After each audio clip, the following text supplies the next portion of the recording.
बढ़ते आगे, जम्मू और सांबा में सीबीआई का छापा 14 मुख्तलिफ ठिकानों पर मारा गया है। अकाउंट असिस्टेंट इम्तिहान मामले को लेकर यह छापा मारा गया।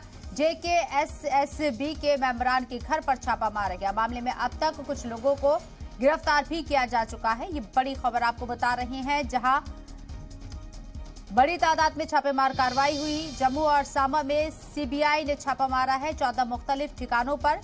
अकाउंट असिस्टेंट इम्तिहान मामले को लेकर यह छापेमार कार्रवाई की गई है। जेकेएसएसबी के मेंबरान के घर पर छापा मारा गया। मामले में अब तक कुछ लोगों को गिरफ्तार भी किया जा चुका है। अकाउंट असिस्टेंट इम्तिहान मामले को लेकर यह छापेमार कार्रवाई की गई है। सीबीआई की तरफ से छापा मारा गया। जम्मू और सांबा में 14 मुख्तलिफ ठिकानों पर छापेमार कार्रवाई की गई, जिसमें कुछ लोगों को गिरफ्तार भी किया गया है। जेकेएसएसबी के मेंबरान के घर पर छापा मारा गया।